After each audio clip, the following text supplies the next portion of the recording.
of downtown Houston to the biggest rodeo in the world on the back of a donkey.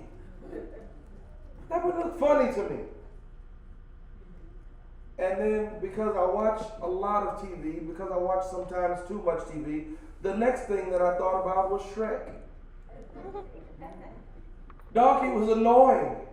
He got on everybody's nerves. He didn't look presentable all the time. He looked like something that you just wanted to get. Hey, you wait over there and we'll come get you in a minute.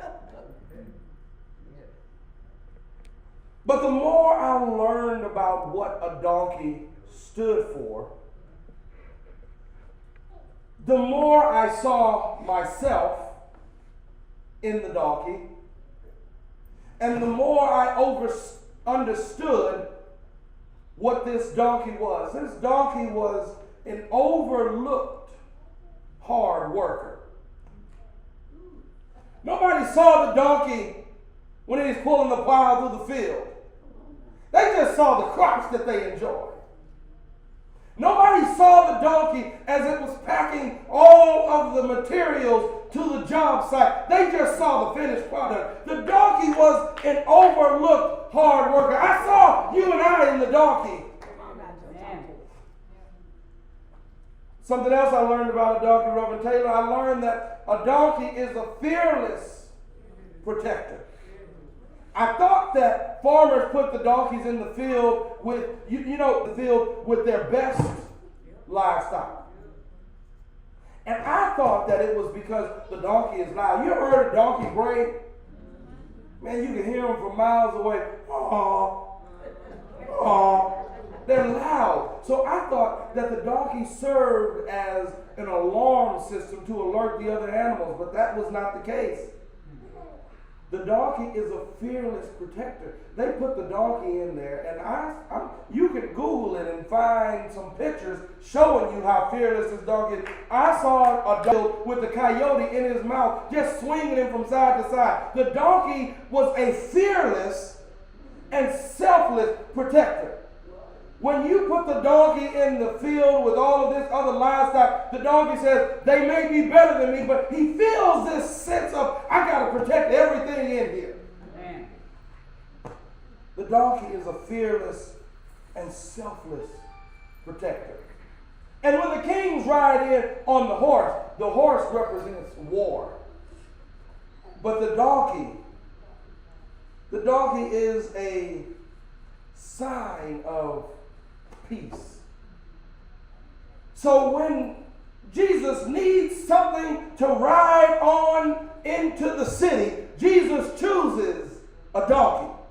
Because Jesus wants Satan and the world to know that I am a fearless protector. I'll get in front of you and in between you in trouble any time of day. Come on now.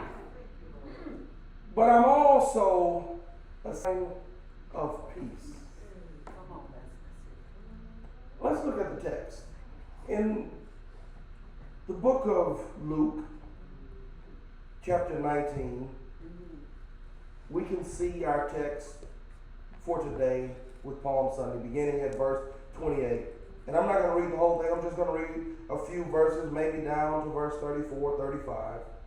It says this: after telling this story, Jesus went on toward Jerusalem, walking ahead of his disciples. And he came to the town of Bethphage and Bethany on the Mount of Olives. He sent 2 disciples ahead. He said, go into that village over there, he told them. As you enter, you will see a young donkey tied there that no one has ever ridden. Untie it and bring it here. If anyone asks, why are you untying that colt? Just say, the Lord needs it. So then they went and found the colt just as Jesus had said. And sure enough, as they were untying it, the owners asked them, why are you untying that colt? And the disciples simply replied, "The Lord needs it." The disciples followed the Lord's directions for Palm Sunday. And the first thing this told me, if we are going to change, we should follow the Lord's directions. We got to do what he says do. So here it is. They're following the Lord's directions. And they bring this unwritten coat. Never been written, never been used before. He's an unwritten coat. And when I saw this, I said, "Oh, we really have more in common with the donkey than we realize." And then, my mind is crazy. My mind said, yeah, because sometimes you can act like what they call a donkey. And I said, yeah, we can. But here's the donkey, just like us. We can be stubborn. I don't want to do it. And you can't make me. Don't matter how much you pull. Don't matter how much you poke. Don't matter how much you prod. If I don't want to do it, I'm not going to. Oh, yes, I told you. We can be like the donkey. We can be just like this donkey and sometimes be and feel overlooked.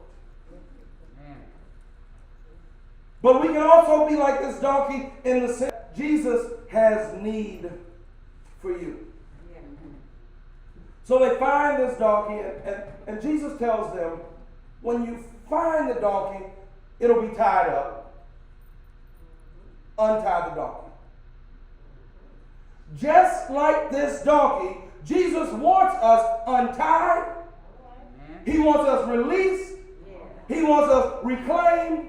And he wants us used by him. Can I tell you a secret? Before Jesus can use you, you have to be untied.